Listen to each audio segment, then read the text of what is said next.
Hot button. UFC champ Ronda Rousey in a new fight with her critics outside the ring. Some going online to say she's too masculine. Jesse Palmer here with the details. Hey, Jesse. That's right, George. You know Ronda Rousey is the UFC's biggest star, and now we're seeing she's just as fierce with her words as with her fists, beating back those body shamers. This morning, Ronda Rousey making big headlines with the announcement that she's set to star in a biopic based on her life inside the ring. They start out early. And now, Carl's Jr. confirming to ABC News that she is their newest ad star. All this on the heels of Rousey's earth-shattering UFC victory on Sunday, downing her opponent in only 34 seconds. Champion of the world! Now out of the arena, Rousey is speaking out against a different kind of opponent. Body shamers. One person tweeting before her big fight, Ronda Rousey is disgustingly manly. How can people find her attractive? Another writing, Ronda Rousey is not sexy to me. Her features are manly. This is a grandfather's critique of a current-day athlete. In the series UFC 190 Embedded, posted right before her big match this weekend, she fought back. I think it's hilarious. Like, what if people say that my body looks masculine or something like that? I think it's femininely badass, because there's not a single muscle on my body that isn't for a purpose. The knockout star, showing she's body proud in Sports Illustrated's most recent swimsuit edition, and in 2012's ESPN's body issue. And now, especially in the aftermath of her win, the conversation is changing. Those negative tweets replaced with an onslaught of positive ones. One person tweeting, she is absolutely beautiful. Another posting, @Ronda Rousey is such a boss. Look at the money Ronda Rousey is making. Look at the fan base she has. Look at the social media presence she has. This woman is on fire. It's been quite a year for the 28-year-old, tackling Tinseltown in Furious 7 and Entourage. You couldn't last 30 seconds with me if your life depended on it. She even gave me a run for my money when I interviewed her in May. Oh, yeah. The Ultimate Fighter, fighting off foes in the ring of public opinion. Every time I watch that video, my back hurts just a little bit. You know, it's been reported Ronda Rousey's expected to fight once more before the end of the year, and then she's going to shoot her biopic in January. 34 seconds about, she could do it 2 or 3 times. Yeah, you're right. Absolutely. Yes, you know, guys, exactly. She is absolutely beautiful. Most importantly, she's healthy. She's one of the best conditioned athletes in the world. Absolutely stunning. And she crushed you in she the did. octagon. Yeah, I'm a A masochist. role model for all of us. I'm a for sure. masochist. That's right. I have a question for you guys right now. Are you cold? Why do you ask? I'm asking because I'm freezing right now. Like, you feel my nose? I was waiting my for a nose is punchline. freezing. My jacket. I'm leading to the next story. Yes. Segue. Next on the GMA Heat Index, that no one got the segue. The battle of the sexes when it comes to air conditioning. A new study reveals why so many women feel freezing at the office while men are comfortable. ABC's Nick Watt explains. Women of America, you're not imagining it. Your office really is too cold. You've sent us the proof. Blankets, scarves, coats, hoodies, Harry Potter snuggies, and whatever that is. A lot of women are really clever, often by necessity. It doesn't matter if we're having record heat. And here's why. The thermostat is set for men. Glass ceilings, wage gaps, now thermostats, another tool of workplace inequality. Nature Climate Change just laid it all out in this study with the fabulous title, Energy Consumption in Buildings and Female Thermal Demand. You see, women generally produce less heat than men, about 30% less, because they are generally smaller, generally less muscle. And look what guys wear to the office. Coat, tie, boots, socks, whereas my colleague Florinda is wearing But Nick, don't let that fool you. Just because I'm wearing a short sleeve doesn't mean I'm not freezing. That's You got why I have the to bring a scarf. scarf. Yeah. And sometimes I even have to tamper with the I've seen thermostat. you do that. It's not allowed. Turn it up a couple of degrees. It's not allowed. This is bad. Chilly workers are less productive. All that AC is bad for the environment. Just plain not fair. Optimum office temperature was formulated in the 1960s and based on the so-called resting metabolic rate of a 154-pound, 40-year-old male office worker. So basically a slightly skinnier Don Draper.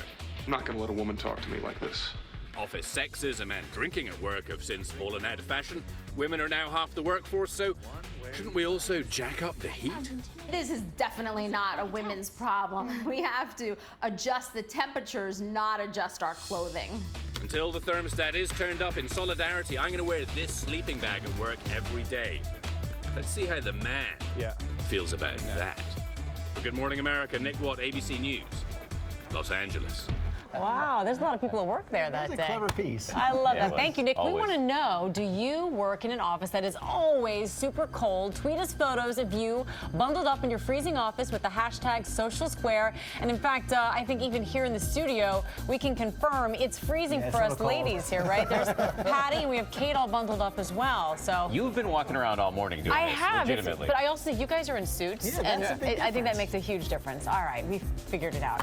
Next up, our series on super shopping secrets. Most of us shop online, but you've probably noticed, I definitely have, that those promo codes are getting harder to find. ABC's Becky Worley is here with a trick to help you get some of those hidden codes to save big. Good morning, Becky. Good morning, Amy. This is you shopping online and you're trying to get that promo code that'll decrease your whole order by 10, 20, maybe 50%. But what's the deal with deal codes? Where are they and why did they dry up? Bad news, deal hunters.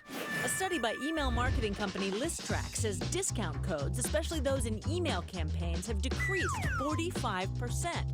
The economy is good right now. Consumers have a lot of options, and so retailers maybe have scaled back just because people are willing to spend a little more. But deal hunting is an evolving cat and mouse game, and there's a new way to score one of those promo codes. It's called shopping cart abandonment, and here's a real-world dramatization of how it would work online. Imagine that I'm at a website and I put items into my virtual cart, but then I just walk away. Excuse me, miss. You left some items in your cart, and here's a coupon for 10% off. A very dramatic dramatization, but here's how it works online. You find something you want at a retailer's website. This next step is important. You have to have an account and be signed in. Now the magic. Just click off, leave the site, and don't buy the item. Sure enough, last week I went to 7 different retail websites and put a few items into my cart. Then I clicked off the sites without buying. Within 24 hours, I had 3 reminders about my abandoned carts, 2 discount offers, one for $20 off and another for 20% off. I'd save about $40 on the orders I was considering. If you're shopping for a big ticket item or maybe a lot of things, say for back to school, it's worth trying. ListTrack's study stated the longer you wait for the email, the better. Most companies who send emails about abandoned carts don't offer a discount code until the 3rd reminder. So fear not, Frugalistas, the deal code is not dead, just a little harder to find. Maybe just have to have a little patience. Becky Worley here now, and this happened to me accidentally last week. I got one of those emails offering me a discount for my abandoned cart. I was so excited. Yeah, see, you didn't even know you were doing it, but that's the thing. A lot of times we do get just distracted while we're shopping, or maybe we lose the connection on our phone or our computer, and then they nudge us with a little reminder. Like it. I can be nudged with the percentage off. All right, so you have several other ways, though, that people can find some hidden discounts. It's a cat and mouse game, so let's start with some new tricks. So the first one is to remember that when you're checking out, you have access to a customer service agent live, often right here. I'm going to show you with the little telestrator. It says, do you have questions? Well, yes, there's a live person you can chat with. And my question is, can I have a discount code, please? I would ask them a little nicer. Right, but they say yes and they give you one? Can't hurt to ask. I think we've learned that. And then the other thing is, do you remember Amazon Prime Day? Yes. And they made this huge hullabaloo, and then suddenly Walmart had a sales event. Well, now it's not like back in the recession where they're trying to get us to open our wallets. They're trying to keep us from putting money in their competitors' wallets. So you're going to see a lot of these one-day sales, and it's a good reason to pay attention to those newsletters that come into your email inbox. So pay attention to those one-day sales. Finally, this is Instagram, right? So you want to sign up to follow your favorite brands on all of these new media sites. They may not be looking for, you know, your moms. Maybe they want millennials. So they'll go and they'll use hashtags, and they'll go and the only way things. to find these is on the social media sites. So follow them on Instagram, on Twitter. And, you know, that's really a good way to stay current with what's happening right now. So if you don't want to wait for the inbox notice, you can go online right now onto your social media feeds. You can. And the other thing about waiting, if you're, have a hard time with patience or being diligent about going back and checking, because prices fluctuate, right? So what you want to do is set up an alert when there's a price drop. And the way you do that is at this site, camelcamel.com. Okay. Camel, camel, camel. All right, that is incredible advice. I'm going to go online today with using all your new tools. Tricks of the trade. Becky Worley, as always, thank you so much. Let's go now to Ginger in the park. Oh, Amy, can you see the thousands of people from above here? Thanks to WABC for that helicopter shot. They are so ready for One Direction. Let's go ahead and see which side loves 1D more. This side? Or this side? Oh, they were ready. I can't pick. I don't want to pick, but I do know that I've been told many times to name my little boy Harry already, so we'll consider that. Let's talk about the forecast, though. Give you an idea of what's happening here. We had the storms overnight, and look, already sunshine. That means we could destabilize and see more storms, especially down into the mid-Atlantic. Cooler behind that front, though. All right, that's the big picture. Let's go ahead and get a check now a little closer to home. Hello and good morning from the Weather Center. I'm meteorologist Ryan Miller. We had thunderstorms, severe thunderstorms earlier today. Right now we're seeing calm conditions. Air temperatures, we're going to climb right back into the 90s. This will be day 12 into the 90s. Look for an isolated storm, especially along 95 and east of 95 this afternoon. We got drier air coming in through the evening and overnight, 72 degrees for an overnight low. And the next 7 days look like this, 90 again tomorrow with less humid conditions. A chance of rain both Thursday and Friday, but drying out heading into the weekend.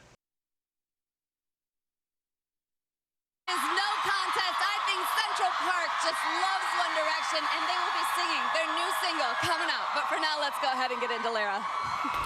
All right, pop news time. Happy Tuesday, everybody. And we begin with a place close to my heart. Nassau Coliseum, former home of the New York Islanders, finally due for a, yes, much-needed renovation. And no better man to shut down the beloved venue than Mr. Strong Island himself, Billy Joel.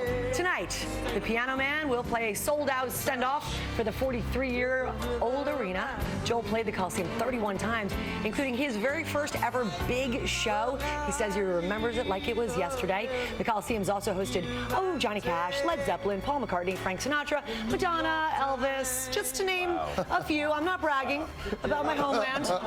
Were you there for the Elvis show? I was at many an island. Wow. You just told me Dan Abrams, so there we go. There's the revenge. There it is. Well, tit for tat. The new Nassau Coliseum opened December of 16. My age. Also in pop news this morning, if the One Direction concert isn't enough to get you out of bed, well, first you need to check your vital signs, we say, and then second, we may have a solution. An inventor in the UK has designed the ultimate contraption, yes, to catapult you out of your dreams and into the day. That's an air compressor that fires you out from underneath your sheets. And if that's not enough, he's also added like a light system and a trumpet sound for maximum. That looks like hell.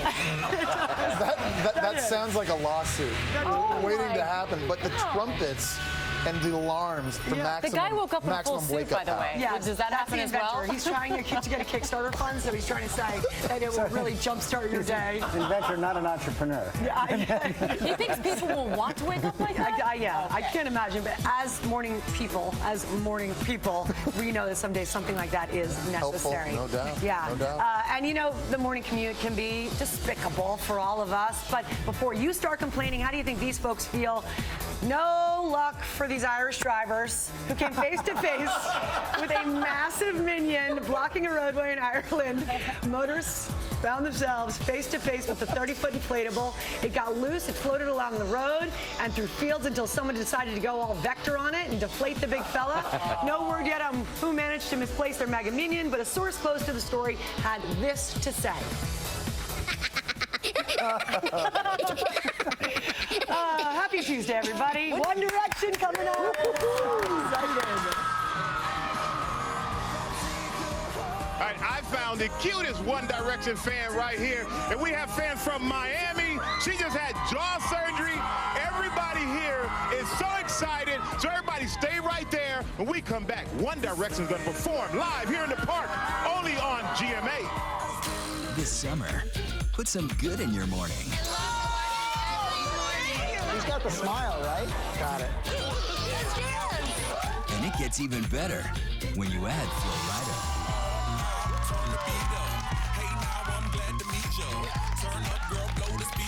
Come on, sing it, girl.